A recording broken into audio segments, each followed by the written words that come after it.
하나님 말씀 보도록 하겠습니다. 하나님 말씀은 마태복음 19장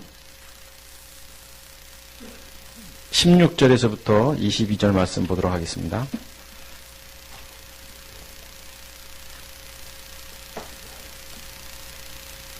마태복음 19장 16절에서부터 22절까지 함께 우리 합독해서 이 말씀을 보도록 하겠습니다. 같이 합독합니다. 시작. 어떤 사람이 주께 와서 이르되 선생이여 내가 무슨 선한 일을 하여야 영생을 얻으리이까? 예수께서 이르시되 어찌하여 선한 일을 내게 묻느냐? 선한 이는 오직 한 분이시니라. 내가 생명에 들어가려면 계명들을 지키라. 이르되 어느 계명이오니까? 예수께서 이르시되 살인하지 말라, 간음하지 말라, 도둑질하지 말라, 거짓 증언하지 말라, 내 부모를 공경하라, 내 이웃을 내 자신과 같이 사랑하라 하신 것이니라. 그 청년이 이르되 이 모든 것을 내가 지켰사온데 아직도 무엇이 부족하니이까? 예수께서 이르시되 내가 온전하고자 할진대 가서 내 소유를 팔아 가난한 자들에게 주라. 그리하면 하늘에서 보화가 내게 있으리라. 그리고 와서 나를 따르라 하시니 그 청년이 재물이 많으므로 이 말씀을 듣고 근심하여 가니라. 아멘. 할렐루야. 우리 믿음의 사람들은, 그리스도인이라고 하는 사람들은 우리가 주님을 만나는 이유는 우리가 뭔가를 주님을 찾아가서 주님을 만나는 것이 아니라 이미 창세전에 그리스도 안에서 우리를 예정하셨고 그 인도하심 때문에 우리가 어느 날 때가 돼서 주님을 만나게 됩니다. 그리고 그 만난 사람이 내가 믿음의 행위를 하느냐 못하느냐 그 문제입니다. 그런데 세상 사람들은 하나님을 알지 못하는 사람, 넌 크리스찬, 비그리스도인들은 종교에 대해서, 종교를 받아들이는, 종교를 갖는 이유에 대해서 두 가지로 말합니다. 두 가지로 이해를 합니다. 하나는 어떤 사람이 종교를 갖냐면, 종교의 필요성을 느끼냐면 본능적인 이유 때문에 그렇다는 겁니다. 본능적 이유. 본능적 이유는 뭐냐면 인간은 약한 존재라는 것을 깨닫는 겁니다. 자연으로부터 오는 약함, 또 죽음이라는 두려움, 이런 것들이 본능적으로 있습니다. 그러니까 나에게 두려움으로 오는 이 죽음의 문제 또는 어떤 자연적인 그런 두려움, 이런 것들로부터 탈피하고자 절대자를 상정합니다. 우리가 말하는 하나님도 좋고 또 누구도 좋고 신도 좋고 뭔가를 상정해서 그것을 의지해서 이 문제를 해결하려고 본능적으로 신앙을 갖게 된다는 것입니다. 많은 사람들이 그렇게 이야기합니다. 저도 그렇게 생각을 하고요. 그러니까 본능적 욕구 때문에 신앙을 갖게 된다. 또 어떤 관점이 있냐면 이성적이고 논리적인 이유 때문에 그렇습니다. 논리적인 것, 이성적인 것은 내가 뭔가를 분석하고 관찰하고 분석하고 그리고 수용하는 그런 과정이 있습니다. 어떤 일이 있을 때 그것을 분석해보고 관찰하고 분석하고 이것을 논리적으로 하다 보니까 이거에 대한 답을 얻게 될 때 이거에 대한 정당성 때문에 내가 이성적으로 그런 거구나라고 내가 받아들이면서 신앙을 갖게 된다는 겁니다. 신앙적 관점도 이성적 사고로 받아들인다는 것입니다. 그러니까 본능적이든 이성적으로든 많은 사람들이 신앙을 갖는 데는 나름대로 어떠한 이유든 뭔가를 통해서 신앙을 갖게 된다는 것입니다. 3년 전에 조선일보에서 3년 전이니까 2011년 한국인이여 행복하라라는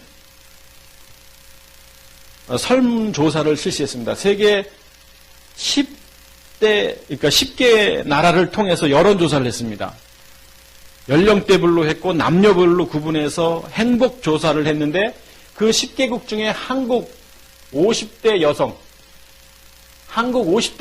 가장 불행한 집단으로 조사가 됐습니다. 그러니까 스스로가 자기 자신이 행복하지 않다라고 생각하고 있는 사람들의 가장 많은 퍼센테이지를 차지하고 있는 게 누구였냐면 바로 한국 여성이었습니다. 그런데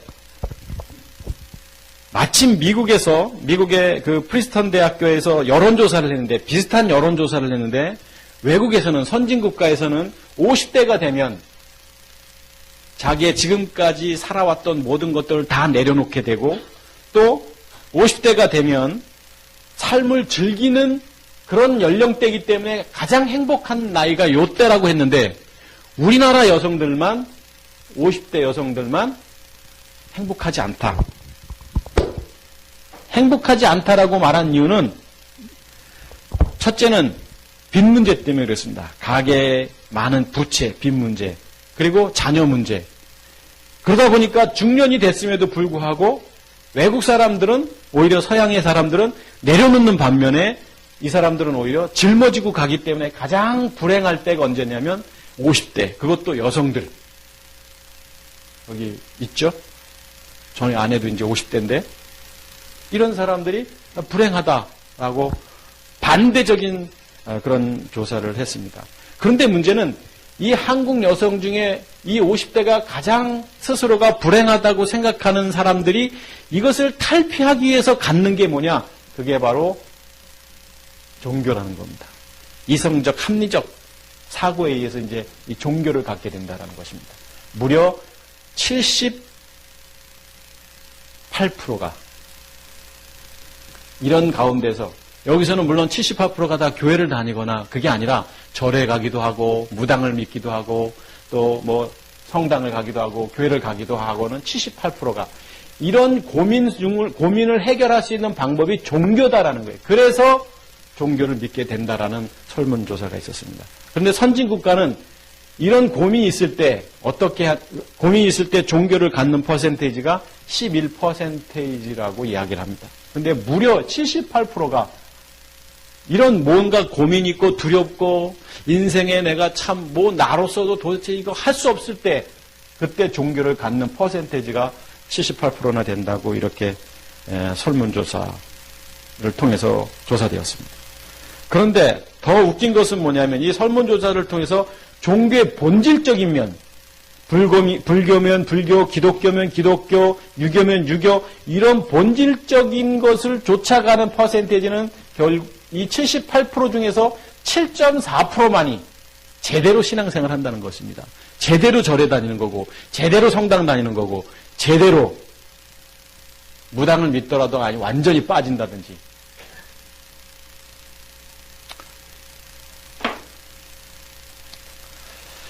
결국 현실 탈피를 위한 도구로 종교를 갖게 된다는 것입니다.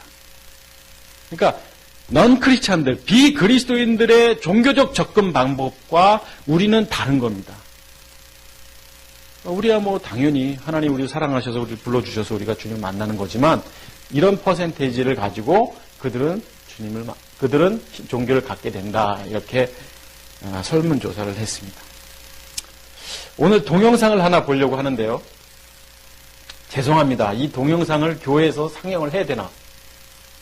논란의 소지도 있겠지만 뭐 이해를 돕기 위해서 하는 거니까 한번 진지하게 동영상을 한번 좀 시청을 하셨으면 좋겠습니다. 한번 동영상을 한번 보시죠.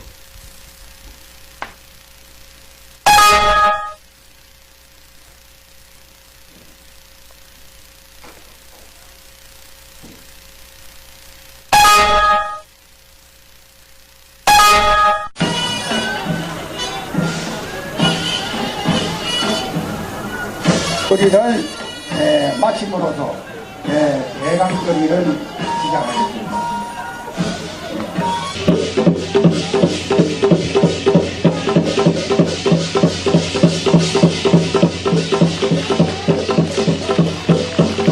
네, 박수 한번 쳐주세요. 이제 장군님이 일단 몸에 실려야 됩니다. 장구 소리, 대금 소리에 신령님이 운감을 해서 몸에 딱 실려시면은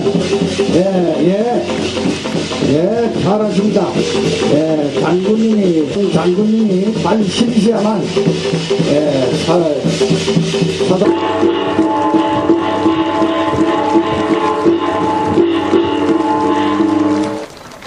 뭐 이따가 칼 만지고 싶은 분은 만져보세요. 저는 그런 거 다 허락합니다. 자, 제가 이분을 밀고 그냥 올라가겠습니다. 눈 똑바로 떠요. 지금 무게 이 노아킹에 올라왔습니다.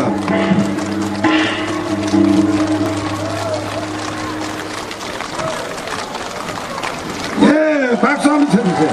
예.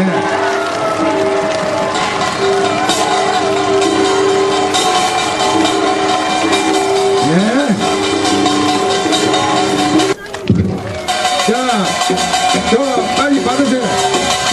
빨리 받으세요. 예, 받으세요.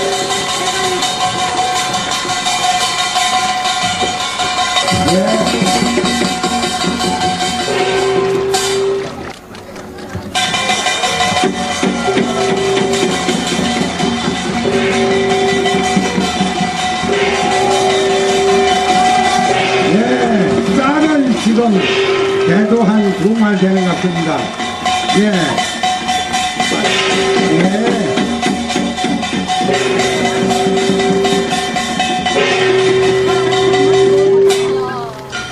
바로 사다리 작두를 타겠습니다.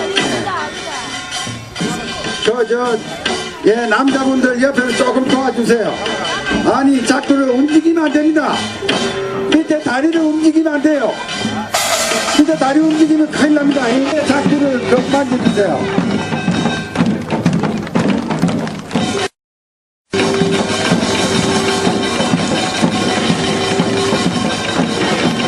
네, 이제 쌍작두를 장군님께 타십니다.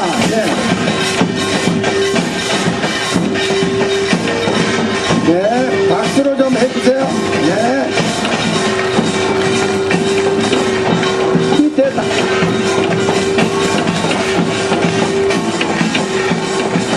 네, 장군님이 위에서 작두 위에서 춤을 춰 계십니다.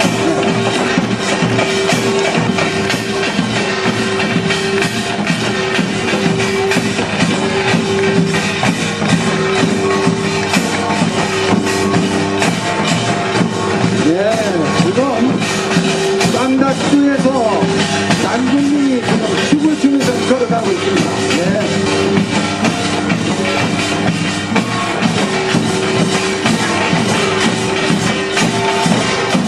밑에 다리팔 잘 붙이셔야 돼요.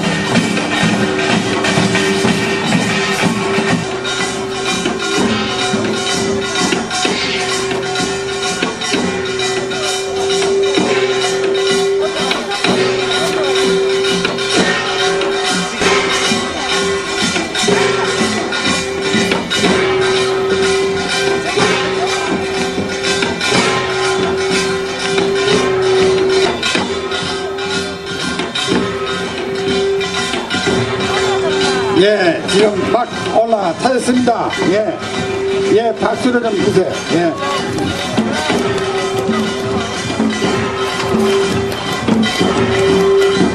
예, 지금 사다리를 굴리면서 올라가고 있습니다. 예.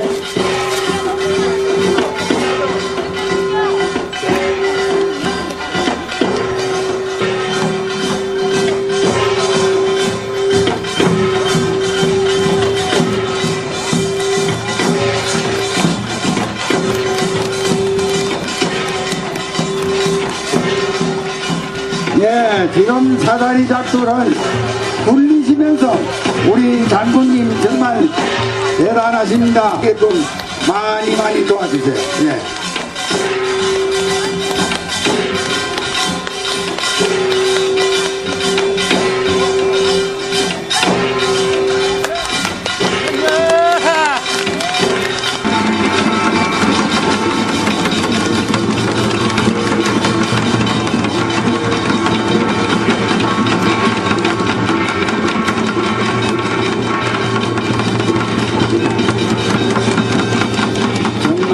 장군님 대단하십니다. 예. 아이고, 예.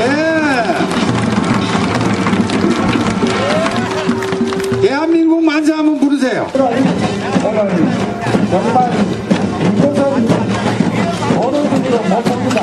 예. 정말 과연 한국구 국민 여러분께서 덜 편안하고 지역 발전 하나로 살리시고 늘 행복하시라는 뜻으로 우리 장군님께 장군님께 큰 박수 한번 더 주세요. 네. 감사합니다. 봐.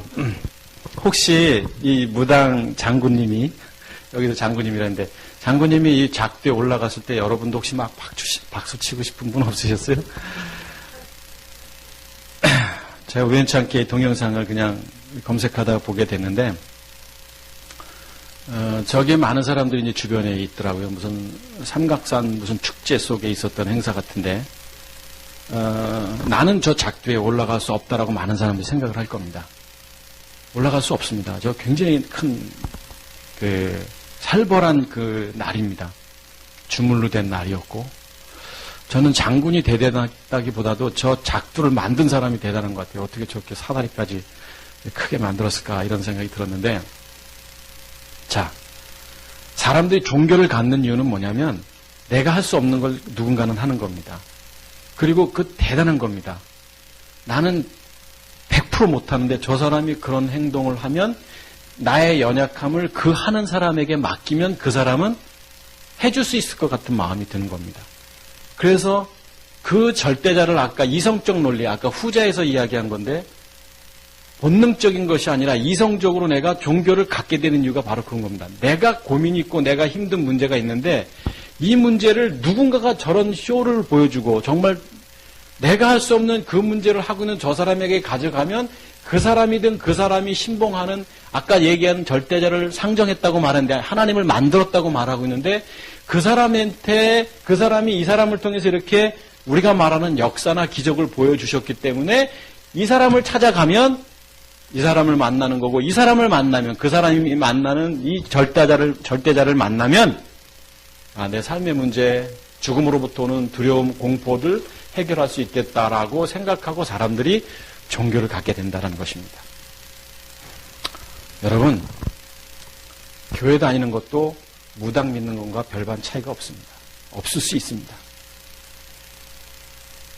굉장히 도전적인 말을 드렸는데 뭐냐면 우리가 신앙이라는 건 믿는다라는 게 뭐냐라는 것이죠.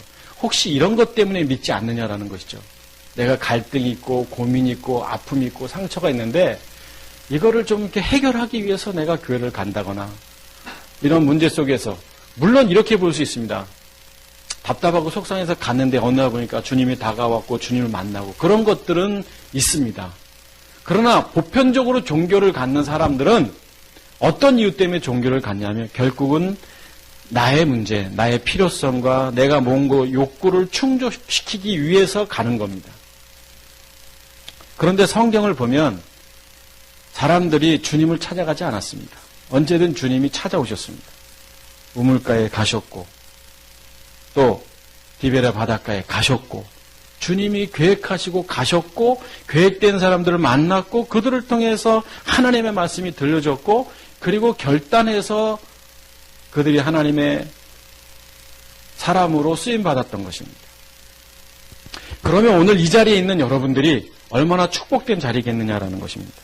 무슨 말씀이냐면 나도 모르게 어느 날 주님이 찾아오셔서 오늘 이 자리에 앉게 하셨다라는 그런 마음을 갈 수 있지 않겠느냐라는 것입니다. 여러분, 불교든 유교든 아까 조금 전에 봤던 이 무당의 장군 무당의 그 신통함이든 결국 믿음이라는 것은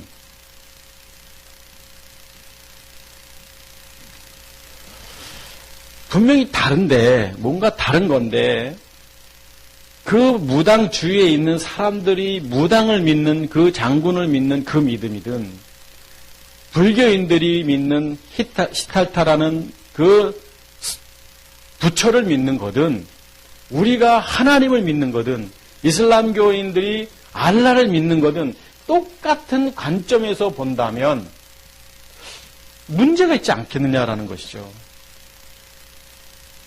우리도 그러면 이것이 종교다원주의가 되는 겁니다. 다 똑같다. 내가 믿는 알라나 니네가 믿는 기독교 하나님이나 부처나 다 같은 거다. 이건 다 하나다. 하나의 종교. 이것이 지금 오늘날 문제가 되고 있죠. 정말 성경이 말하는 믿음이 그런 건가? 하나님이 우리를 사랑하셔서 십자가에 당신을 못 박은 이유가 바로 그런 건가? 이런 것들에 대해서 우리가 좀 봐야 되지 않겠느냐라는 것입니다. 좀 서론을 길게 말씀드렸습니다만 오늘 우리가 보는 본문 속에서 이 16절에 19장 16절 한번 다시 보십시다. 여기 지금 어떤 사람이라고 되어 있습니다. 어떤 사람이.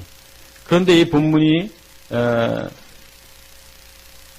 마가복음에도 나오고 누가복음에도 나옵니다. 누가복음에는 18장인 것 같고 마가복음에는 10장인지 아마 그런 것 같은데 이 병행 본문 똑같은 사건을 기록하고 있는 그 본문을 보니까 누가복음에는 관원이라고 되어 있습니다. 관원이 죽게 와서 이렇게 아마 그런 비슷하게 되어 있을 겁니다. 그러니까 이 사람은 관원이고 어떤 사람이고 오늘 뒤에 보니까 부자 청년이었습니다. 그러니까 부자 청년이면서 관원인 이 사람이 예수님께 다가와서 질문을 던집니다. 어떤 질문을 던졌냐면 선생님이여 내가 무슨 선한 일을 하여야 영생을 얻으리까? 그러니까 이 지금 부자 청년 관원의 사고 속에는 영생의 문제를 지금 궁금해하고 있었던 것입니다. 영생. 그러니까 종교적인 문제입니다. 그런데 이 사람의 질문을 우리가 자세히 보면 선생님이요 내가 어떻게 하면 영생을 얻겠습니까? 그렇게 물었으면 좋겠는데 이 사람이 이 앞에 이 말을 했습니다. 내가 무슨 선한 일을 하여야 영생을 얻겠습니까? 라고 얘기했어요. 무슨 선한 일을 하면 그러니까 이 사람의 사고는 선한 일들 중에서 하나님이 원하시는 뭔가 선한 일을 한다면 영생을 얻는데 당신 예수님 당신이 답 좀 해달라. 선한 일을 해야 되는데 어떤 선한 일을 해야 영생을 얻습니까? 영생에 대해 관심을 갖고 있는 이 사람의 질문은 선한 일이었습니다. 그런데 예수님께서는 이런 말씀을 하시죠. 오늘 여기 보실까요? 17절 말씀입니다. 예수께서 이르시되 어찌하여 선한 일을 내게 묻느냐? 네가 물었던 어떤 선한 일을 해야 영생을 얻습니까? 어떻게 나에게 선한 일에 대해서 묻느냐? 선한 일은 없다라든지 선한 일은 뭔다든지 하나님이 말씀하시는 게 선한 거라든지 뭐 이렇게 말씀을 하시면 좋겠는데 오늘 예수님의 답변은 뭐냐면 오히려 이 사람의 질문의 답변이 엉뚱한 겁니다. 선한 분은 하나님이시다. 예를 들어서 청년이 어떤 분이 선한 분입니까? 하나님이 선한 분입니까? 스님이 선한 분입니까? 무당이 선한 분입니까? 말하면 하나님이다. 이렇게 말하면 되는데 어떤 선한 일을 해야 영생을 얻습니까? 라고 말했을 때 선한 이는 한 분이신다. 한 분. 이렇게 말합니다.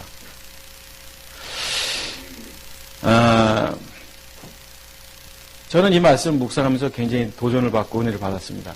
선한 이는 한 분이십니까? 하나님을 예수님이 말씀하셨는데 결국 성경이 말하는 선 아니면 악, 생명, 죽음. 성경은 늘 두 가지입니다. 반복해서 말씀드리지만 죽느냐 사느냐, 천국이냐 지옥이냐, 생명이냐 죽음이냐, 선이냐 악이냐 둘 중에 하나입니다. 그러면 하나님이 선이시다. 그러면 하나님이 아닌 것들은 다 죽음이요, 악이요, 지옥이라는 것이죠. 그러면 내가 어떤 선한 일을 한들 여긴 선이 아닌 거예요. 하나님 본질적인 게 선인 거예요. 그러니까 내 안에 그리스도가 산다라는 표현을 성경에서 말하고 있는데 내 안에 그리스도가 살기 때문에 그래서 나오는 행동이 선한 것이지 그리스도가 없는데 이 안에서 선한 일을 한다고 해서 선이라는 건 있을 수가 없는 겁니다. 자, 교회 열심히 다니는 믿음의 사람이 우리가 말하는 보편적 믿음입니다. 열심히 착한 일을 합니다. 악한 짓도 안 합니다. 남도 돕습니다. 열심히 충성봉사하는 사람 A라는 사람이 있다고 한번 가정해 보십시다. 자, B라는 사람은 절에 다니는 사람입니다. 이 사람 만만치 않습니다. 나름대로 선한 일을 합니다. 죄도 안 짓습니다. 우리가 말하는 죄들의 행위도 하지 않습니다. 가난한 사람에게 도움을 줍니다. 그리고 자기는 어려우면서도 참 이렇게 살아갑니다. 자, 이 사람과 이 사람의 차이점은 뭘까요? 이 사람은 단지 교회 다닌다는 거, 이 사람은 절에 다닌다는 거. 그러면 하나님의 관점에서 보면 이 사람이나 뭔 차이가 있느냐라는 것이죠. 이 사람은 교회를 다니니까 천국, 이 사람은 교회를 안 다니까 절에 다니까 지옥. 아주 논리적으로 맞는 것 같습니다. 그럼 이 사람의 입장에서는 웃기는 소리 하지 말라. 그 말 안 하겠어요? 교회 다닌 놈들 치고 착한 놈들 없더라. 이런 말을 합니다. 이런 사람들이 그런 욕은 안 하겠지만 여기에 부류의 사람들, 타 종교의 부류의 사람들이 비판하고 비난하는 이유가 뭐냐라는 것이죠. 보면 다 행위를 가지고 비판하잖아요. 그런데 우리의 행위는, 선한 행동은 결코 인간에게서부터 나오는 게 아니라는 겁니다. 인간에게서부터 나온다 한들 그것은 하나님과 관계없다라는 거예요. 그러면서 이 부자 청년이 던졌던 질문 속에 예수님께서 선은 하나님이다, 하나님. 하나님이 아닌 것은 다 악한 것이고 하나님이 아닌 것은 죽음인 것이고 하나님이 아닌 것은 심판 때 결국에 멸망당할 수밖에 없는 논리적인 말씀을 정확하게 말씀하신 거예요. 저는 예수님께서 오늘 이 젊은 청년에게, 부자 청년에게 그냥 선에 대해서 얘기 안 할 수도 있거든요. 예를 들면 이 사람의 질문이 뭐냐면 선에 대한 질문이 아닙니다. 영생에 대한 질문이었습니다. 어떻게 하여야 영생을 얻겠습니까? 그러면 예수님이, 제가 만약에 예수님이라면 야, 영생을 얻는 방법은 하나님을 믿으라, 이렇게 말하면 됐는데 요 앞에 요것에 대해서 성경에 기록하고 있는 게 뭘 얘기하는 거냐라는 거죠. 선의 문제. 선은 하나님이시다. 그럼 하나님이 아닌 것은 선이 아니다. 인간의 노력으로 선은 있을 수 없다. 열심히 타종교, 죄송합니다. 이 타종교 비판하는 것 같아서 뭐 어쩔 수 없지만 열심히 선하게 나름대로 인간의 이성적 논리로 이해가 되는 선한 행동을 한들 선 아니다. 하나님 없이. 그래서 제가 늘 얘기하잖아요. 죄가 뭐냐? 하나님 없는 게 죄다. 선이 뭐냐? 내 안에 하나님 있는 게 선이다. 생명이 뭐냐? 하나님 없는 게 죽음이다. 내 안에 하나님 있는 게 생명이다. 논리적 사고로 뭘 믿고 신뢰하고 이게 아니라 내 안에 하나님 존재 자체가 있는 게 생명이다. 성경은 늘 그렇게 말하고 있다는 것입니다. 그런데 예수님께서 그렇게 이야기를 했을 때에 그 다음 말씀을 보시면 예수님께서 아니요, 다시 한번 17절 한번 보시죠. 자, 오직 한 분이다 그러시면서 내가 생명, 영생의 문제죠. 생명에 들어가려면 계명을 지키라. 예수님 참 머리가 좋으신 분이고 예수님의 하나하나의 말씀, 행동 그런 것들은 다 이유가 있는 겁니다. 그냥 영생에 대한 이야기를 하시면 되고 그런데 오늘 생명에 들어가려면 계명을 지키라라고 얘기하고 있습니다. 자, 예수님이 어떤 분입니까? 하나님이신 분이에요. 근데 이 친구가 무슨 말 할지 모르겠어요?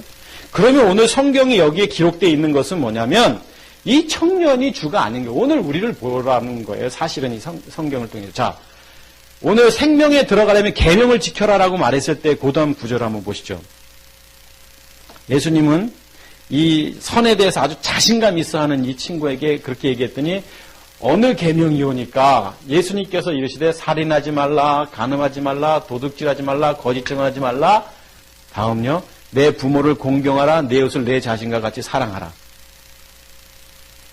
자, 다시 앞서 본문으로 돌아갑시다. 18절. 여러분, 살인하지 말라. 여러분 여기 살인한 사람 없을 거예요. 간음하지 말라. 뭐 안 했을 거예요. 근데 뭐 성경에서 뭐 마음으로 품은 것도 간음이라 했으니까 안 했겠느냐? 뭐 하실 수도 있을 거고. 도둑질하지 말라. 내 거 아닌 거 훔친 게 도둑질인데 마음으로 훔친 것도 갖고 싶어하는 것도 도둑질이라고 성경은 말하고 있어요. 뭐 했느냐 안 했느냐? 뭐 했을 수도 있고 안 했을 수도 있고. 거짓 증언하지 말라. 했을 수도 있고 안 했을 수도 있어요. 참 이 계명이 참 무서운 건데. 그다음 부모를 공경하라. 뭐 부모를 공경하냐? 참 어렵습니다. 부모님 여기 우리 장로님 계시지만 부모님 공경하는 참 어려운 게 어디 있어요? 자, 내 이웃을 내 자신과 같이 사랑하라. 이것만큼 어려운 게 어디 있어요? 예수님께서 계명을 지켜라. 내가 생명에 들어가려면 하시면서 말씀을 하셨는데 이 청년의 답을 보십시다. 답변을. 청년이 이르되 이 모든 것을 하나도 빠짐없이 내가 지켰다. 자, 이 청년이 감히 예수님 앞에 나와서 이 어려운 문제들, 도둑질하지 말라, 살인하지 말라, 간음하지 말라, 뭐 기타 등등 이런 것들을 내가 지켰다. 라고 말한다라는 것은 이 사람은 우리하고는 게임이 안 되는 사람입니다. 오늘날 교회를 다니고 믿음을 가졌다는 사람들하고 비교 안 될 정도로 멋있는 사람일 것 같아요. 어느 부분에서, 앞에 부분은 다 그렇다 할지라도 뒤에 가서 더 설명드리겠습니다만 내 이웃을 내 몸과 같이 사랑하라? 여러분, 내 이웃을 내 몸과 같이 사랑하는 게 쉽습니까? 내 몸 사랑하는 거 굉장히 어려운데 인간은 자기 몸이 우선인 거예요. 그러다 보니까 남보다 내가 우선인 거예요. 그런데 이웃을 나 사랑하듯이 사랑하라는 그것도 지켰다라고 이렇게 자신감 있게 얘기하는 거예요. 아직도 무엇이 부족합니까?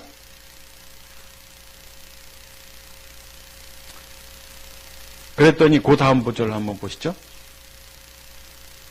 21절에 보니까 예수께서 이르시되 내가 온전하고자 할진대, 그러시면서 예수님이 내 소유를 팔아 가난한 자들에게 주라. 그리하면 하늘에서 보화가 내게 있으리라. 나를 따르라라고 말합니다. 자, 영생의 문제를 질문했던 이 청년에게 예수님께서 오늘 앞에 부분에 대해서 중간에 계명을 지켜라, 내가 지켰습니다, 이거 생략하고 가로쳐놓고, 자, 영생을 질문했던 이 사람에게 예수님께서 내가 소유를 팔아서 가난한 자들에게 주라, 이렇게 이야기해도 되는 거예요. 전혀 문장적으로, 문법적으로 이거 생략해도 상관없는 거예요. 왜? 예수님이 알고 있으니까 이 사람이 어떤 사람인지. 머릿속에 예수님이 이 사람을 모르는 사람이에요? 그런데 굳이 이 얘기를 했고 이 얘기를 했다라는 것은 분명히 이유가 있다라는 거예요. 그리고 앞에 선에 대한 이야기를 한 거, 선, 율법, 그 다음에 진짜 영생, 이런 것들에 대해서 이야기를 하고 있는 이유가 있다는 거예요, 여러분. 여러분, 우리가 아무리 선한 일 해도 안 됩니다. 오늘 장로님 그런 기도하셨습니다만, 계명 지키십시오. 계명 지키라고 계명을 준 게 아니죠. 계명을 통해서 죄를 깨닫게 합니다. 율법을 통해서 우리에게 율법을 주신 것은 율법을 지키라고, 인간이 연약한데 율법 지키라고 하나님이 연약한 인간에게 주셨겠느냐라는 거예요. 아니죠. 율법을 통해서 내가 어떤 존재인지 깨달으라. 안 되는 존재구나, 나는 이런 존재구나를 깨달으라고. 그리고 나서 본질적인 이야기. 그러면 이게 뭔지를 알아야 되자는 거예요. 알아야 되지 않겠느냐라는 거예요. 예수님의 질문, 예수님의 답변을 통해서. 자, 선의 문제 아닌 겁니다. 영생과 관계없는 겁니다. 율법적인 문제 아닌 겁니다. 율법을 통해서 구원받습니까? 아니에요. 그럼 이 문제예요, 이 문제. 그러면 그냥 간단하게 예수께서 그리스도인을 믿는 자마다 하나님께로부터 났다, 하나님께로 났다, 이게 말씀을 인용해가지고 이렇게 말씀하시면 좋은데, 이 친구에게 말한 것은 소유를 팔라, 소유. 가난한 게 주라. 그래서 이것을 가지고 부자가 뒤에 본문에 우린 보진 않았습니다만, 천국에 들어가는 것은 낙타가 바늘구멍에 들어가는 것보다 어렵다라고 말을 하고 있는 것을 인용해서 정말 부자는 천국 가기 힘들구나, 이렇게 이 본문을 그렇게 육적으로 해석해버리면 교회 다니는 사람, 정말 신앙 있는 사람들은 다 가난해야 되고 부자여서는 안 돼야 되고 괜히 찜찜하고. 아니죠. 부자 되십시오, 여러분. 웬만하면. 부자가 천국 못 간다? 부자가 못 가면 어떻게 해요? 가야죠. 부자가 가면 좋죠. 힘들어서 그렇지만. 자, 그러면 우리가 이거 여기를 좀 이해해야 하는 거예요. 이 본문. 지금 예수님께서 이 말씀을 하셨고. 그런데 지금 여기 본문 속에서 보면, 여기 21절은 조금 이따 설명을 하고 22절부터 보면 22절에 이 청년의 반응을 보십시다. 부자 청년의. 재물이 많으므로. 그럼 여기 재물이 많다. 말씀을 듣고 근심하며 갔다. 갔습니다. 뭐냐면 순종 안 했다는 거예요. 그랬더니 23절 한번 보십시다. 오늘 본문 이하인데, 예수께서 제자들이 이제 진실로 부자는, 여기도 부자가 나옵니다. 그러면 성경에서 말하는 재물, 부자, 조금 전에 얘기했던 소유, 이게 도대체 뭔지를 알아야 되는 거예요. 그냥 우리가 현상적으로 눈에 나타나는 많은 풍요로움을 가진 사람을 말하는 것인가, 그걸로 우리가 이 성경을 어떻게 이해하겠냐고요. 선 문제, 율법 문제, 이런 문제를. 이거는 세상적인 관점인데 부자는 천국에 들어가기가 어렵다라고 이렇게 말씀을 하고 있죠. 그러면서 24절 다시 너희에게 말하노니 낙타가 바늘기로 들어가는 것이 부자가 하나님의 나라에 들어가는 것보다 쉽다 오히려. 그러시면서 25절 한번 보십시다. 제자들이 듣고 놀라면서 이르되 그렇다면 누가 구원을 얻을 수 있으리까 이렇게 말합니다. 26, 7절까지 한번 봐야겠네요. 네. 그러니까 예수께서 그들을 보시고 이르되 사람으로는 할 수 없으나 하나님으로 하시다. 자, 구원의 문제는 아까 조금 전에 영생을 얻는 문제, 이것은 결국 뭐냐? 하나님이 하시는 거예요, 여러분. 사람으로 할 수 있겠습니까? 사람으로 선한 행위를 통해서 할 수 있습니까? 사람이 율법을 지켜서 구원받을 수 있겠습니까? 이 문제는 하나님이 하실 수 있는 겁니다. 인간의 구원 문제는. 하나님의 경륜이 뭡니까? 예수를 이 땅에 육신으로 보내셨고 그분이 십자가에 못 박혀 돌아가셨고 그분이 그리스도로 다시 부활하셨고 우리도 똑같이 믿음의 행위를 통해서 거듭나야 하고 하나님이 하실 수 있는 거예요. 그러면서 27절까지만 보고 다시 넘어가십시다. 베드로가 이르되 자 우리가 모든 것을 버리고 여기는 베드로는 버렸대요. 제자들은 주를 따랐는데 우리가 무엇을 얻으리까? 여기 더 나가면 시간이 좀 많이 걸리긴 한데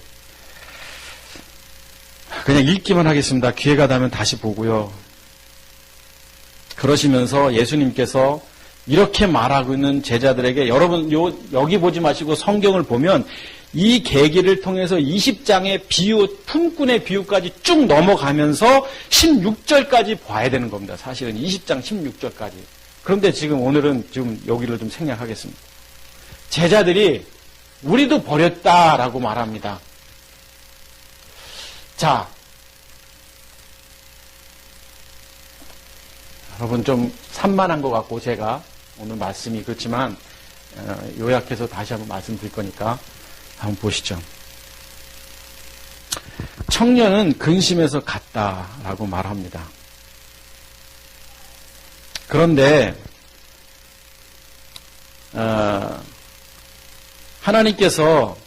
예수님께서 이 청년에게 내가 부자이니까 네 소유를 팔아서 가난한 자들에게 주라 이렇게 말을 했습니다. 우리가 이 말씀을 이해하려면 본질적인 이야기를 또 들을 수밖에 없고 해야 됩니다. 창세기 3장 14절 한번 보시죠. 창세기 3장 14절을 보면 여호와 하나님께서 뱀에게 이르시되 내가 이렇게 하였으니 내가 모든 가축들의 모든 짐승들보다 더욱 저주를 받아 살아고 있는 동안 이제 흙을 먹으라 그랬습니다. 이 흙은 우리가 말하고 있는 땅 밟는 흙이 아니죠. 본질적인 인간을 말하는 거죠. 인간이 타락한 이후에 사단의 종로로 탈 수밖에 없고 너희는 아비가 마귀다라고 말하고 있는 여러 구조들을 통해서 결국 사단은 우리 인간을 지배할 수밖에 없는 겁니다, 여러분.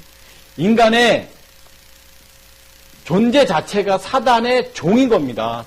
태어나는 순간부터. 어쩔 수 없어요, 여러분. 그렇게 생각하고 싶지 않지만. 본질 자체가. 그러면서 에베소서 2장 2절 한번 보십시다. 그때에 너희는 그 가운데서 행하여 이 세상 풍조를 따르고 공중의 권세 잡은 자 사단 마귀를 따랐으니 곧 지금 불순종의 아들들 가운데서 역사하는 영이라. 그때가 언제예요? 주님을 알지 못할 때입니다. 우리가 예수께서 그리스도심을 믿지 못했을 때, 믿음의 행위를 통해서 거듭나지 않았을 때, 그냥 쉽게 얘기하면 내가 하나님의 자녀가 되기 전, 그 전에는 이 하나님께 붙들린 바 되기 전에는 어떤 존재였냐면 세상 풍조를 따르고 공중 권세 잡은 자를 따랐으니 세상 풍조, 공중 권세 잡은 자, 사탄의 종로로 탈 수밖에 없는 거예요. 이것은 합법적으로 창세기 3장 14절에 하나님께서 사단에게 말씀하신 거죠. 사단이 자기 마음대로 한 게 아니라 하나님이 인정하신 거예요. 창세기를 통해서 너 종신토록 흙을 먹어라. 그때부터 여러분 인간은요 사단에게 종로로 탈 수밖에 없는 거예요. 우리가 다 주님을 모르면 아무리 선한 일을 하고 아무리 율법적으로 부끄럽지 않게 살아도 본질 자체가 이런 자기 때문에 안 되는 거예요, 여러분. 죽지 않으면 안 되는 거예요. 죽어야 되는 거예요. 왜? 본질 자체, 흙이 죄니까, 몸이니까. 그래서 마귀는 이 땅에서 합법적으로 권리를 행사합니다. 누가복음 4장 6절에 표현되어 있어요. 인간을 합법적으로. 누가복음 4장 26절에 보면 이르되 모든 권위와 그 영광을 내가 내게 주리라. 이것은 내게 넘겨준 것이므로 내가 원하는 자에게 주노라. 그러니까 사단이 지금 말한 거예요. 예? 그러니까 아니, 사단이 말한 게 여기를 지금 보면 합법적인 자기 권리를 행사할 수 있도록 이렇게 주어진 것입니다. 뿐만 아니라 이 사단 마귀는 사도행전 4장 26절 한번 보십시다. 사도행전 4장 26절을 보면 세상에 군왕들이 나서며 관리들이 함께 모여 주와 그의 그리스도를 대적하도다 하신 이로다. 그러니까 사단은 합법적으로 인간을 지배하고 그리스도를 대적할 수밖에 없는 존재인 거예요. 그러면 이 종로로 타는 사람들은, 이런 사람들은, 흙으로 지음받고 타락한 인간은 사단의 종로로 탄다는 게 뭐예요? 그들이 뭐예요? 그리스도를 대적하는 일 할 수밖에 없는 거예요. 그래서 사단은 공개하는 자, 괴계하는 자라고 성경이 말하고 있는 거예요. 자, 하나님을 믿지 않는 사람들은 어쩔 수 없는 거예요. 무당도 아까도 마찬가지예요. 장군신 이런 것을 통해서 혼미케 하고, 그래서 하나님이란 존재가 아니라 이 존재를 더 높이 하고 하나님을 믿겠습니까? 눈에 보이는 현상적인 것에 약한 인간들이. 그래서 우리가 잘 아는 창세기 12장, 아브라함에게 본토 친척 아비집을 떠나라고 하나님이 말씀하신 그 본토가 뭐냐 이거죠. 본토, 친척. 본토라고 하지 않고 요즘 성경에는 고향 땅이라고 되어 있습니다. 친척, 아비집. 이게 뭐냐? 자, 갈대아 우르에서 하나님이 아브라함에게 나타나셨습니다. 그런데 그 우상을 숭배했던 아브라함에게 이 갈대아 우르가 여기고 하란이 여기고 이쪽이 가나안 땅인데, 여기에 아브라함에게 나타나셔서 하나님께서 본토, 고향 땅, 친척, 아비집을 떠나라 이렇게 말씀하셨어요. 그러면 지금 육신적으로 보면 여기지만 영적으로 보면 이게 지금 뭘 말하는 거냐고요. 이게 떠나는 게. 고향은 뭡니까? 흙으로 지음받은 존재로서 고향이 어디예요? 사단 마귀로부터 종로타는 그거 아니에요? 아버지 집이기도 하고 친척은 뭐예요? 얽혀설켜서 엉컹키를 내는 이 관계 속에서 오는 이거 아니에요? 결국 뭐냐면 흙으로 지음받은 인간 존재 자체가 살 수밖에 없는 이거.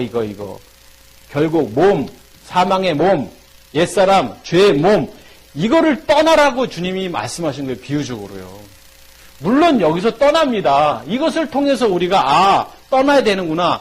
그냥 고향 땅을 떠나고 친척 아비집 떠나는 이 아브라함의 두려움을 보는 게 아니라 하나님이 왜 떠나라고 했고 왜 창세기 가서 여기서 내려갔다 왔다가 이삭을 마지막 모리아산에서 드리면서 하나님께 이제야 내가 내 믿음을 보았다라고 했을 때, 여기서 아브라함의 믿음을 시험하실 때 여기서부터 여기의 과정의 믿음을 봐야지, 여기서부터 이 과정이 없으면 절대 오지 않는 이거를 봐야 되는 거거든요. 그러니까 본토 친척 아비집을 떠나라. 주님이 우리를 떠나라고 말하고 있는 것은 뭐냐면 결국 몸이 뭐냐, 육체가 뭐냐, 사망의 몸, 옛사람이라는 이 사단으로부터 온 아까 창세기 3장 14절에 결국 그것을 떠나지 않고는 그 안에서는 선한 것이 나올 수 없고 그 안에서는 영생의 문제가 해결이 안 되고 그 안에 있다면, 그 안에 아무리 머물러 있다면 착각하는 겁니다. 착각하는 겁니다. 그래서 저는 이거예요. 늘 말씀드리지만, 그래서 만약에 정말 천국을 가고 그렇다면 좋다 이거예요. 할렐루야. 그런데 만약에 떠났는데도 천국을 간다 그러면 기왕이면 이 상태에 머무르자 이거죠. 우리 가족들한테는. 이 안에서 머물러 있어도 좋은데 만약에 마지막 때 아니라면 무섭잖아요. 두렵잖아요. 천국을 여러분 쉽게 갑니까? 정말 천국 가기 어렵습니다. 여러분. 교회 나간다고 천국 가는 것도 아니고 믿음이 있어야 가죠. 믿음 없이 어떻게 천국을 가냐고요. 그래서 마귀의 밥이 된 그 육체로부터 떠나라고 하나님께서 아브라함에게 말씀하신 거예요. 흙이니 흙으로 뭐 이런 이야기 할 때도 본토를 떠나라. 육체를 따라 살던 이제 그것 좀 떠나라. 늘 말씀드리는 이 죄의 몸, 사망의 몸, 옛사람을 떠나라 라고 말하고 있는 겁니다. 자,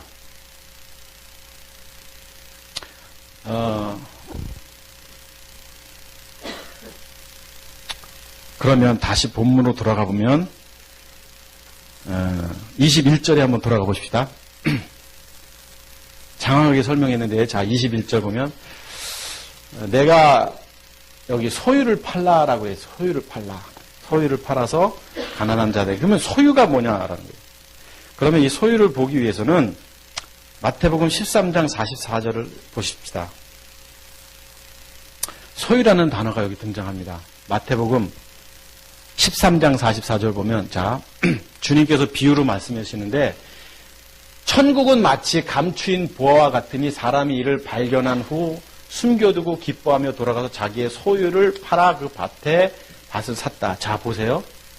이게 무슨 말씀이냐면 어떤 사람이 밭을 봤는데 이 안에 보물이 많아요. 가득 샀어요. 그런데 이 땅이 얼마냐면 100만 원이에요. 100만 원. 자기가 가진 소유가 이걸 살 수가 있어요. 한 100만 원 이상 있었어요. 그런데 보니까 이 주인은 모르는데 이 안에 보물이 가득한 거예요. 이게 막 1억 어치가 있다고 이거예요. 자, 여기에 막 기름이 나요. 유전이 막 흐르는 땅. 아니면 여기 금은 보화가 있어요. 이 안에 막 광석이 발견된 땅이에요. 100만 원이래. 그럼 이걸 알게 됐어요. 어떻게 우연찮게. 그럼 여러분 같으면 상식적으로 100만 원 내놨어요. 이 사람이. 막 안 팔리는 땅이야. 관심도 없어. 근데 여러분 같으면 이거 안 사겠어요? 전 사요. 지금 예수님께서 이 비유를 말씀하신 게 뭐냐면 이 보화 때문에 이거 안 살 사람이 어디 있겠느냐. 그러면서 소유를 팔아서 이걸 샀다. 이걸 사기 위해서는 소유를 팔아야 되는 거예요. 소유를 안 팔면 못 사는 거예요. 여러분 이걸 팔아야 이걸 사죠. 지금 이 비유는 뭐냐면 부자 청년에게 내 소유를 팔아라. 네가 갖고 있는 걸 없애라. 이게 없애지 않으면 이게 안 되는 거예요, 여러분. 그러니까 소유는 결국 뭡니까? 버려야 할 겁니다. 없애야 할 거예요. 뭐예요? 육체를 말해요, 육체. 죄의 몸, 사망의 몸에서. 그거 갖고 있으면 안 됩니다. 부자 청년이 가지고 있는 이 소유. 아니, 우리가 갖고 있는 소유. 팔아야 돼요. 제발 여러분 좀 육체 좀 파십시오. 그래서 그 소유를 팔라라고 표현했어요. 근데 판다는 게 뭐냐라는 거죠. 여러분들은 이제 저하고 예배를 늘 드리니까 결국 소유를 팔아야 된다. 그것은 본토인 육체로부터 떠나라는 것입니다. 우리 몸의 주인인 마귀로부터 벗어나서 그 육체를 떠나라는 거예요. 우리를 종살이 시켰던 이 사탄의 권세로부터 떠나야 됩니다, 여러분. 이게 떠나지 않고 이 안에서 뭔 선한 것이 나오겠습니까? 그래서 로마서 6장 4절 7절 한번 보십시다. 로마서 6장 4절 7절 보면 로마서 6장 4절 7절인데 그러므로 우리가 그의 죽으심과 자 예수님의 죽으심과 합하여 침례를 받았고 그와 함께 장사되었고 이는 아버지의 영광으로 말미암아 그리스도를 죽은 자 가운데서 살리신 것 같이 우리로 또한 새 생명 가운데서 행하게 하려 함이니라. 네? 만일 우리가 그의 죽으심과 같은 모양으로 연합한 여기도 보세요. 그의 죽으심과 같은 모양으로 연합한 자가 되었으면 그러니까 그가 죽으신 것처럼 우리도 똑같이 죽어야 된다고 말하고 있는 이거 국어 몰라요? 국어적 표현을? 또한 그의 부활과 같은 모양으로 연합한 자도 돼요. 그와 같이 죽어야 우리도 그와 같이 부활된다. 그 다음 우리가 알거니와 우리의 옛사람이 그 몸뚱아리 육체 예수님과 함께 십자가 예수님과 함께 이 로마서 6장 6절을 제가 한 3, 40번도 더 한 것 같아요. 죄의 몸이 죽어서 여기 옛사람이라는 거 죄의 몸이라는 것이 죽어가지고 다시는 우리가 죄에게 종로 그러니까 이 옛사람이나 죄의 몸이 죽지 아니하면 다시는 종노릇 못하는 거예요. 죽으면 다시는 종노릇하지 않는 거고 죽지 않으면 종노릇하는 거예요.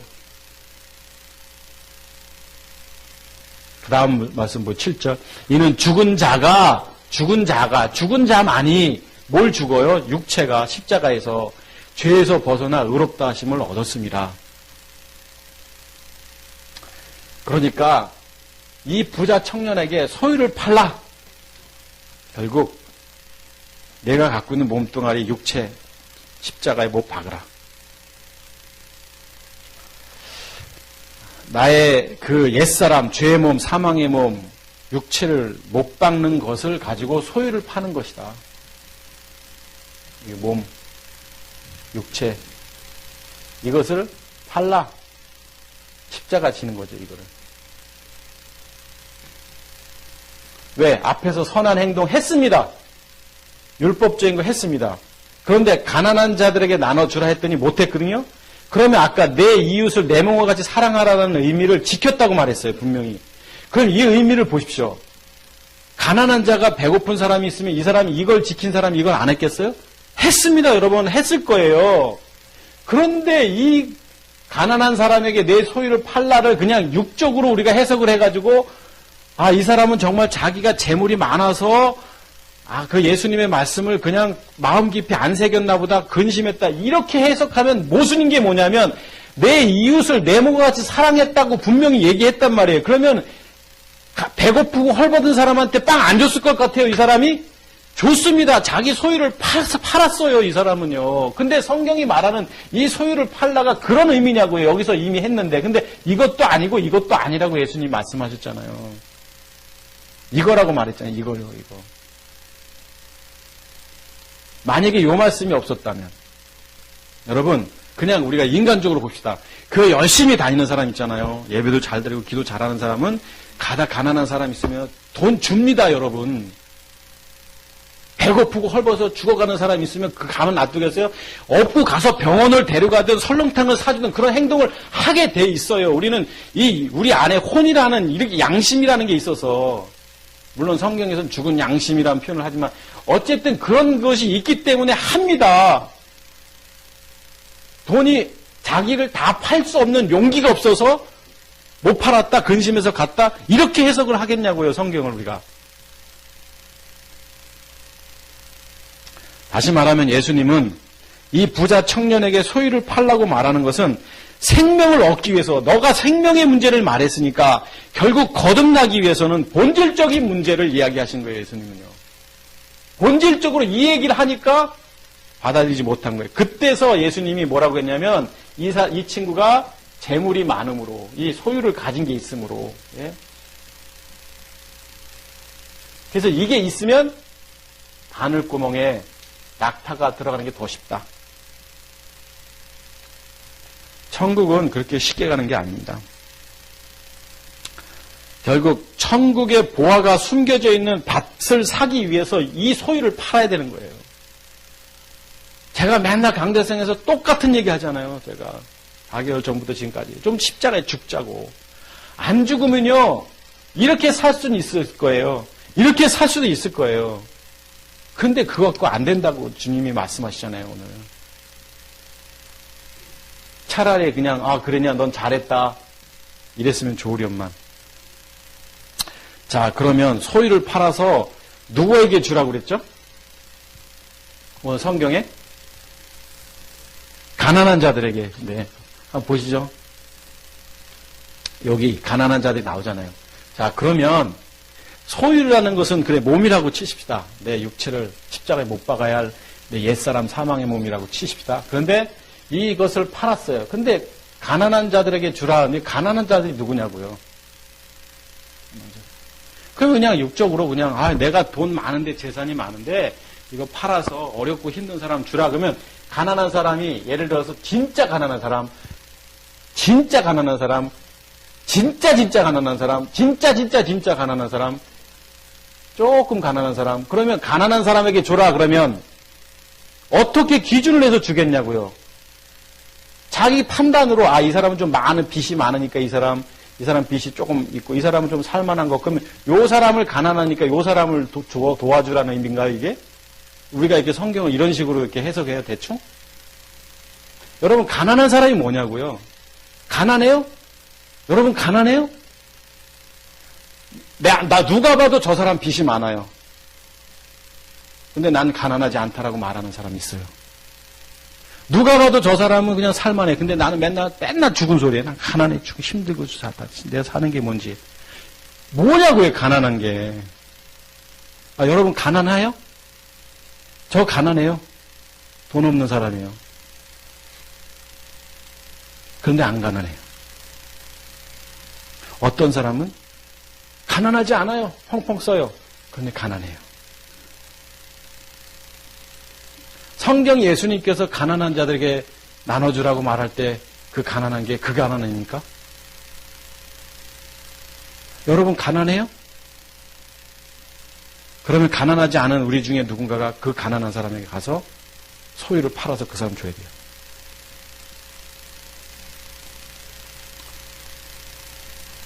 최금덕 선생님이 가난해요? 조기현 성도님 가난하신가요? 장로님 가난하신가요? 솔직히 얘기하십시다. 연목사 가난하다고 생각하십니까? 아주 가난해요. 정성순 집사님, 저 가난하다고요. 그래가지고 집사님 댁에 가서 피자 얻어먹고 함께 해결한 거예요.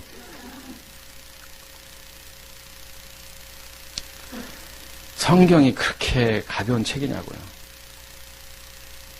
돈 있는 사람 가난한 사람 나눠주라. 이건 불경책에도 나와요. 이런 메시지 때문에 예수님이 그렇게 사람들에게 얘기했고 못 알아듣고 그런 겁니까? 알아듣죠, 이런 말이라면. 근데 예수님이 하신 말씀 못 알아듣어요. 성령이 오시기 전까지는 제자들이 몰랐어요. 옆에 있는 제자들조차도 이 부자 청년도 못 알아들었지만 오죽하면 제가 뒤에 구절을 아까 대충 읽었지만 나도 다 소유를 팔아서 쫓았는데 예수님 볼 때는 웃긴 거예요. 지금 베드로도요. 지금 얘가 육신적으로 지금 자기를 버렸다고 생각하고 있는 예수님의 관점으로 보면 제자들이 얼마나 웃겨요. 버렸다는 사람이 그렇게 모릅니다라고 그렇게 부인할 수 있겠습니까? 그럼 버린 게 아닌 거예요, 여러분. 아직 버려야 할 과정 중에 있는 거죠. 아브라함이 이렇게 가야 하는 과정 속에 있는 것처럼 실패와 실패를 거듭나야 정말 본질적인 믿음의 문제가 뭔지를 알 수 있는 것처럼. 여러분, 마태복음 5장 3절을 보십시다. 제가 좋아하는 말씀. 심령이 가난한 자는 복이 있나니 천국이 저희 것이며 애통하는 자는 복이 있나니라고 말씀하시는 예수님이 정말 산에서 사람들을 모아놓고 이 말씀을 하실 때 그 많은 사람들은 다 예수님의 말씀을 제대로 안 듣고 엉망으로 해석했고 나름대로 자기들은 그것을 이렇게 들었겠지만 아무도 이 말씀을 제대로 못 들었어요. 이 말씀을 하실 때 산상수훈의 말씀을 하실 때 제대로 들었다면 도망가거나 그 많은 사람들이 돌을 던지거나 주님 앞에 침을 뱉거나 하지 않았을 거예요. 예수님은 다 아시면서도 산에서 말씀하셨어요. 얘들아, 심령이 가난한 자는 복이 있나니 천국이 될 것이고.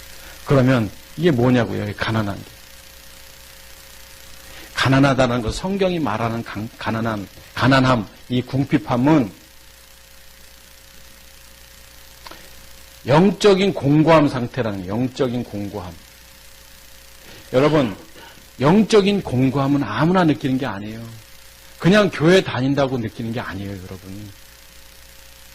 있습니다. 준비된 사람들이. 영적으로 갈급해하는 누군가가 이 땅에 있습니다, 여러분. 이게 아닌데. 뭔가 정말 이거구나. 뭔가 이게 뭐지라고 정말 갈급해서 내가 그런 사람이 있어요. 영적인 가난함을 느끼는 사람이 심령이 가난한 그가 있어요. 근데 그 사람이 어떤 사람이냐? 천국을 소유할 그 누군가가 있는 거예요. 근데 그 사람은 갈급한 거예요, 여러분. 교회를 다니는데 갈급함 없이 그냥 교회 다니지 마십시오, 여러분. 정말 영적인 그 갈급함을 느껴야 내가 천국을 소유한다고 성경은 말하고 있습니다. 그러니까 가난한 자들에게 나눠줘라, 내 소유를 팔아서. 결국 내가 육체를 못 받고 내가 정말 거듭나서 좀 네가 다시 태어나서 정말 갈증을 느끼는 사람들에게 내가 그리스도를 만났다라고 외쳤던 수가성 여인처럼 사도 바울이 다메섹 도상에서 그가 뒤집어지고 깨어지고 다시 태어나서 그가 이제 성전에 있든지 회당에 있든지 가정에 있든지 그가 가는 곳마다 복음을 전했던 그 열정처럼 우리도 가난한 자들에게 나눠줘야 되지 않겠어요?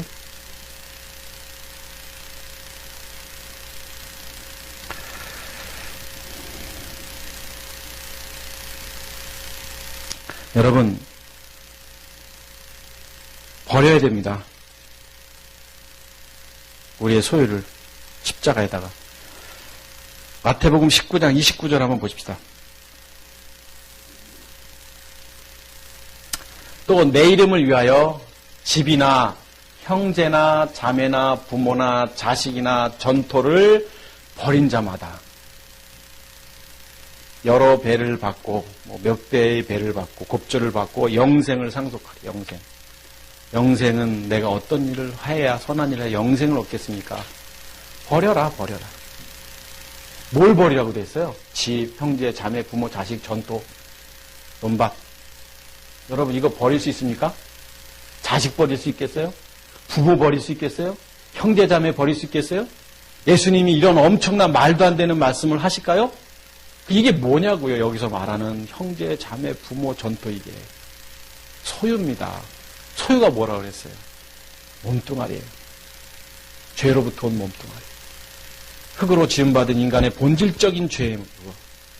이게 해결되지 않고는 이 안에서 하는 선한 행동, 이 안에서 하는 모든 일들은 선이 아닌 겁니다. 사랑하는 어부가족 여러분, 오늘이 2014년도 1월 5일입니다. 첫 주일입니다. 오늘따라 결석자가 좀 더 있는데 저는 오늘 우리 가족들에게 이 말씀을 같이 나누고 싶었어요. 그냥 강대상에 올라와서 똑같은 설교 하겠지만 또 이 자리에서 누군가는 우리 식구들 여기 목사님 말씀에 또 도전받는 사람도 있고 그냥 같은 소리 하시는구나. 또 심지어 조시는 분도 있고 주무시는 분도 있고 뭐 그럴 수 있는 거니까. 그런데 정말 기억해야 할 것은 내가 진짜 거듭난 사람이냐라는 거예요. 여러분 부자 아니냐고요. 버려야 할 것을 갖고 있는 사람들은 아니냐고요. 만약에 그런 분들이라면 버려야 되지 않겠어요? 오늘 주님은 우리에게 그렇게 말씀하고 있지 않습니까? 버려라. 좀 소유 좀. 선한 문제? 아니다. 계명의 문제, 율법적인 문제? 아니다라고 분명히 앞서 얘기했잖아요. 버려라. 마태복음 19장 29절 봤었지만 버려라. 여러분, 버리고 나서 뭘 해야 돼요? 가난한 자들에게 이제 전해야 되는 거예요. 복음을. 한국 교회 얼마나 교회 좋은 교회가 많습니까? 다른 교회를 비교하지 말고 지금 여러분 오늘 우리 어부교회 이 자리에서 2014년도 1월 첫 주 주일 예배를 드리는 우리가 이게 좀 결단 좀 했으면 좋겠어요. 진짜 이게 구원의 문제는 내가 다시 태어나서 하나님의 자녀가 되는 문제는 생명의 문제이기 때문에 내가 대충 이렇게 신앙생활해서 내가 내 노력으로 의지로 뭘 해서 되는 게 아니라 버리지 않으면 안 되는 거고 버렸다면 내게 늘 꿈틀거리는 그분의 그 감동하심이 있어서 찾아갈 수밖에 없고 나눌 수밖에 없고 그래서 그 배에서 생수의 강이 흘러 넘친다고 성경이 말하고 있는 것처럼 우리가 2014년도에는 생명을 나눠주는 해가 되기를 주 이름으로 축복합니다. 우리가 만난 그리스도, 우리가 만난 주님을 전해야 되지 않겠어요? 여러분만 이렇게 그냥 영생을 얻고 내 사랑하는, 내가 육적으로 사랑하는 내 남편도 있고 내 아들, 딸도 있고, 내 가까운 부모님도 있고, 내 이웃도 있는데 그들이 그냥 심판대 앞에서 구분되도록 내버려 두시겠냐고요.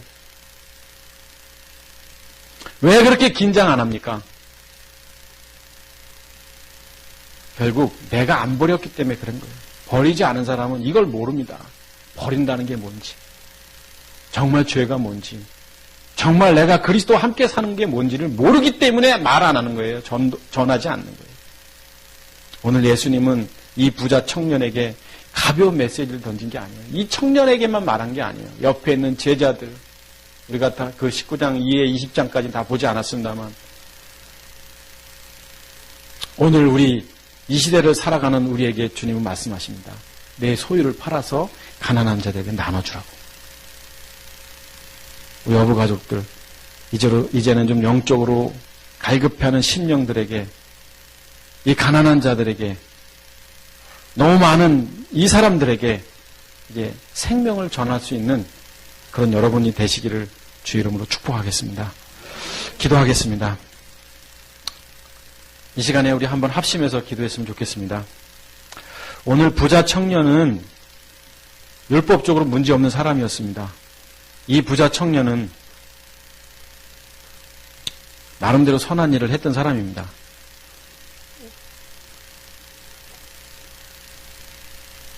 오늘 어떻게 보면 우리보다 나은 사람입니다. 우리는 이렇게 못 살거든요. 선한 일도 못하고 계명도 못 지킵니다. 그런데 예수님은 뭐라고 하셨어요? 그거 아니다. 네가 그렇게 했다 할지라도 부족한 게 있는데 뭐냐면 소유를 파는 문제가 우선이다라고 말했습니다. 소유를 팔고 나서 행하는 율법적인 문제, 계명적인 문제는 상급이고 축복이고 열매입니다. 소유도 팔지 않은 상태에서 우리는 생명을 얻지 못한 상태에서 우리가 씨름하는 문제는 어떻게 보면 아무것도 아닐 수도 있는 겁니다. 사랑하는 어부가족 여러분, 이 시간에 기도할 때에 2014년도가 이제 첫 주일 예배를 드리면서 어느새 5일이 지났는데, 첫 예배를 시작하면서 5일이 지났는데, 똑같이 작년처럼 그냥 교회 왔다 갔다 하고 그냥 보통 사람처럼 교회 다니시겠습니까? 아니잖아요. 생명을 소유한 자답게 살아야 되지 않겠습니까? 죄 짓지 마시고 십자가에 정말 여러분 육체를 못 박으시고 믿음으로 사십시오. 그리스도 안에서 생명을 소유한 자답게 사십시오.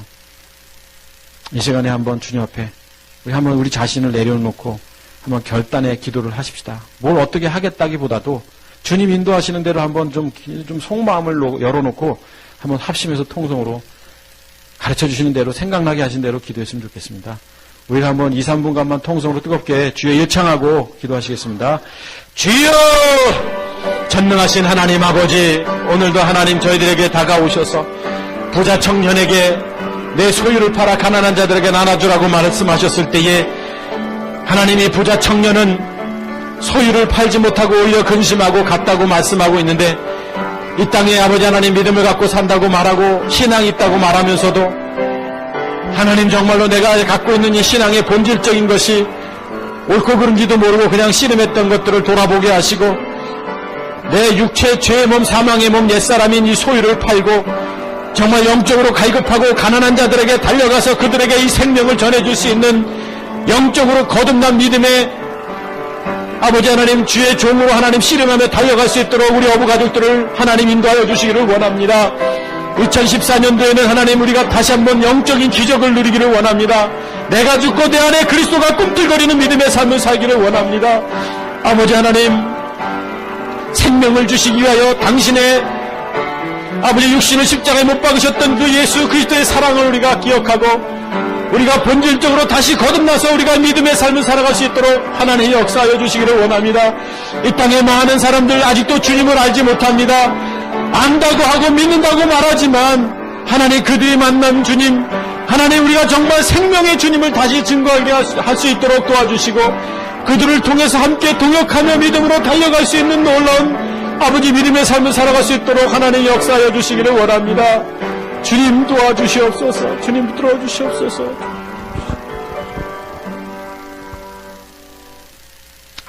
하나님 아버지, 부자 청년의 모습은 오늘 현대를 살아가는 열심 있는 나름대로의 신앙을 가진 종교인인 것 같습니다. 그러나 예수님께서 그에게 본질적인 생명의 말씀을 이야기하셨을 때에 그는 근심했고 도저히 그것이 불가능한 것처럼 여겨졌기에 그는 그냥 밖으로 나아갔습니다. 그때 예수님께서 바늘구멍에 낙타가 들어가는 것이 오히려 더 천국 들어가는 문제 속에 그것이 더 쉽다고 말씀하신 이 메시지가 오늘 많은 사람들이 교회를 다니고 믿음을 가졌다고 말하고 신앙이 있다고 말하면서도 교회의 모습과 삶의 모습이 너무나도 이중적인 모습 속에서